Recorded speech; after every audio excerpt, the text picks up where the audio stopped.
Hi and welcome to my latest video. My name's Mike. So I'm in the middle of doing a new build here. Well, actually, technically more of a rebuild here, and trying to go through some potential candidates on some new cases here. And I think I had settled on one, but that right there might change my mind. I'm going to give you guys a look at it and see what you think. You know, how's that look? It's going to be a replacement for Corsair 600T. Plenty of room for radiators, right? Huh? That's a 360. Shit. I'm sorry. Let me quit messing around and show you guys what I really got going on. Alright? Alright. So that looks a little bit better as a potential candidate for a new case, right? Yeah. So I'm sure most of you are well aware of what this is. This is the NZXT Switch 810 full tower chassis. I'm not going to do a full unboxing because there's already plenty of them out there from you know, the big names like Linus and whatnot.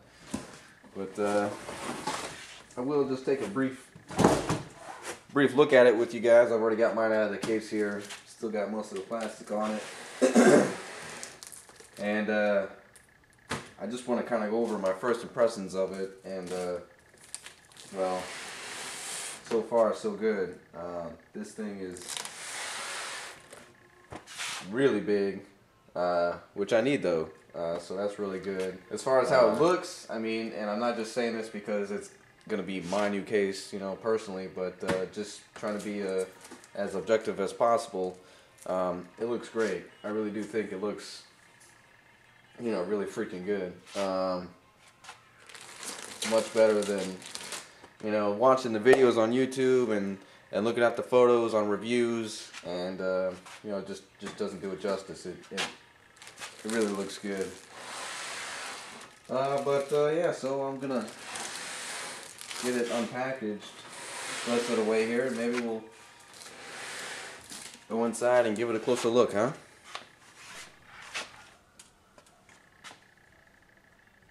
Alright, so I'm just now getting the side panel off. I noticed, I know you're supposed to, there's 3 screws for the side panel. You're only supposed to take off the top one and the bottom one, loosen the middle one, and it's supposed to push down, and then you take the side panel off. Mine wouldn't quite go down far enough to pull the side panel out. It was basically a pain in the ass, but so I just took them all 3 off to pull it off. Just look at the side panel. Looking at how the window's mounted. It's got little hooks on there. I hope those will stand the test of time, I guess you would say. It looks pretty good. Pretty good. Alright guys, so I thought I'd get you off the tripod here and come in for a closer look at some of the features of the case. Let's see, let's start with, you know, the fans. Comes with 4 fans, one at the back, one at the top, one here on the hard drive cage, and I guess this is supposed to you know, help the flow of air from the front of the case onto, I guess you can loosen this. And you can aim it, you know, up towards the processor or just kind of right onto your graphics card. And there's also one more fan at the front of the case. They're all 140 millimeter fans. So since I got this off here, this does have a filter on it. And it's open on the sides there to help air flowing from the front. Little mesh there. Yeah, so that's pretty good. Alright, so there's also mounting for an additional 140 millimeter fan, or you could take this one off and put two 120 millimeter fans. Same goes for these hard drive area fans. There's also additional mounting here, 120 or 140 millimeter fans. again, at the top, additional mounting. You can have up to 3 140mm fans or 3 120mm fans.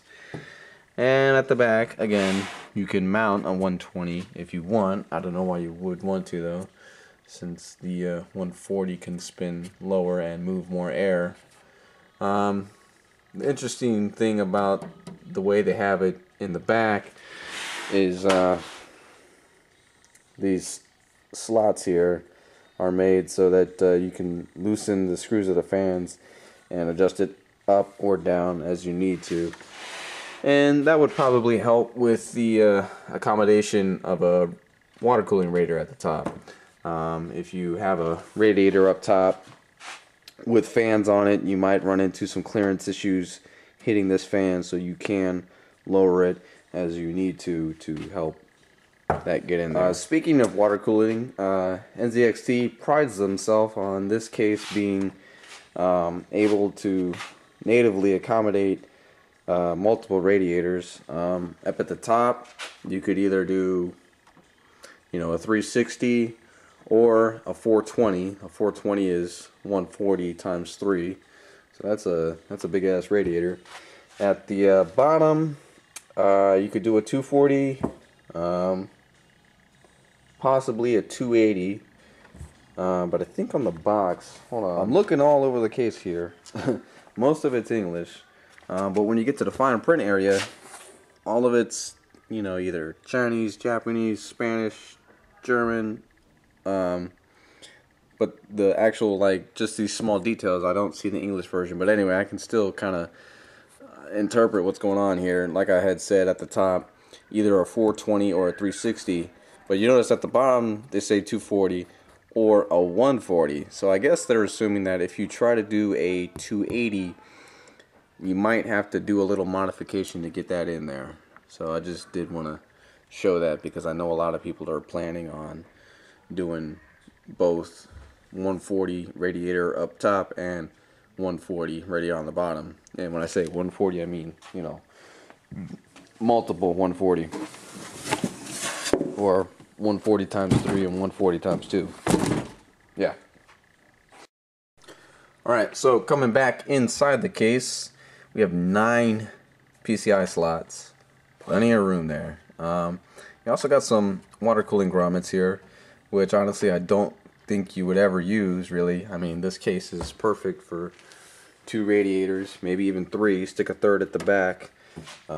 So all your water cooling needs could be done inside the case, but I guess it is there for those who need it. Here at the bottom, you got some raised feet for your PSU mounting. There is 2 dust filters at the bottom, one at the back, and one at the front. Nice, very good.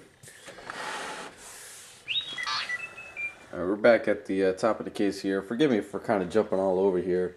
I keep getting distracted here by the little ones, but anyway, so up top we have your power button. At the front, this little door here, you slide that open, excuse me, and that reveals your front input outputs. You got 2 USB 2.0s, 2 USB 3.0s, an SD card slot reader, headphone, microphone. This is your reset button, and then this in the very corner, which I'm gonna have fun with, is the LED button at the back of the case, where the motherboard shield goes. There's an LED that you can turn on and off, which is really convenient for those late night, trying to fumble around and plug stuff in the back of the computer there. Also, you have 1, 2, 3, 4, well, technically 3 5 1/4 bays. This is supposed to be a hot swap bay. If I can get this off here.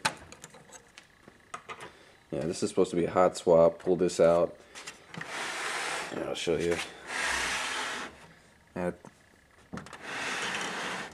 the back there's your Molex and SATA data connection there, so you can.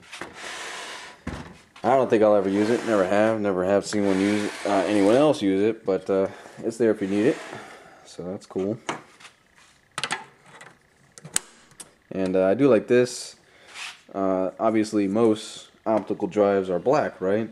Well, you put this over the front of that black optical drive and it'll still, you know, be nice and clean and white. So that's pretty cool. Here we are taking a look at the back of the case now, and first thing you're going to notice obviously is all these cables here.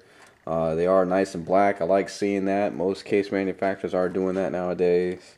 I just wish, like your front USB and front audio and stuff like that, I wish they would still, will that focus, you know, just bring it up a little bit more, because you're still gonna see, you know, I don't know. Internal USB 3 header, very cool. Anyway, back at the back, here's your hard drive bays. There are 6 there. This bottom one, this is all the accessories that come with the case. Got that little box open. Oh yeah, the first thing I noticed, and I forgot about this, is this 8-pin extension, which I am definitely going to need.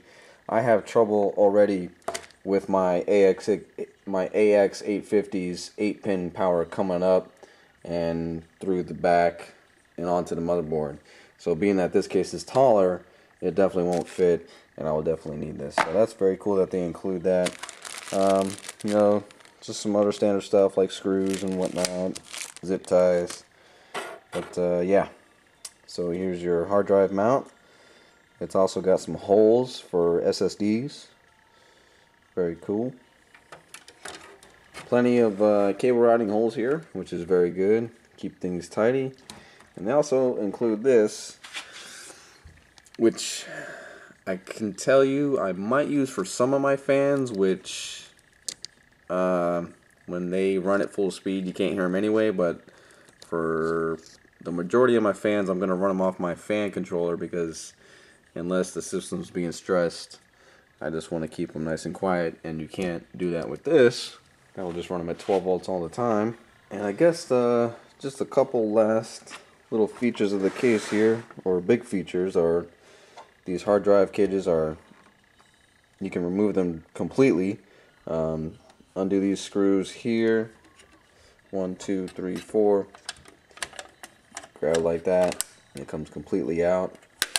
Actually here, you know what, I'm gonna go ahead and do that real fast. So I got one of the hard drive cages out of there, and this gives you a better look at what kind of water cooling accommodation we have down here at the bottom. There's these 2 screws here, and there's 2 more on the other side. You remove this plate, and that leaves your access for a radiator, which is pretty cool. But I'm kind of wondering if you remove this one too. I'm interested in also, you know, just as another option, I kind of want to put the radiator, the 240, at the front here. But then that kind of leaves me with, okay, where am I going to put my hard drives? But you know, it's just a thought, something I'll look at closer when I'm doing the build. So I do want to wrap it up here, guys. I want to say thanks for checking out my little, you know, overview of this case here. You know, gonna start tearing into it and getting the build done. You know, my first impressions of it are really good. I'm liking everything I'm seeing so far. You know, geez, this thing, for the features it has and the price that it's at, it's, you know, it's really hard to beat. I mean, a lot of people swear by the 800D. You know, it's a good looking case, all steel construction, aluminum front. You know, some people complain about the plastic of the switch, but you know, really, it's good quality. And you know, yeah, you get 800D, you throw a 360 up top, but you got to mod the bottom to fit another rad. This, just, you know, pull it out, throw it in, and you're good to go. So that's why I went with it, you know. And I don't have the budget for a, you know, enthusiast, you know, hardcore case like a Case Labs or Mountain Mods or whatnot. So this, I think this is appealing to a lot of people. You know, I'm really active on overclock.net, and it's just like day after day, hour after hour, people are posting, mine's coming, it'll be here tomorrow, it'll be here tonight, you know, this, that. So it's, I'm sure, gonna be a major hit. But anyways, I need to get to work here because I've been taking pictures and videos, and I'm getting anxious. I want to get up and running. So thanks for checking out my video, guys, and I'll catch you later.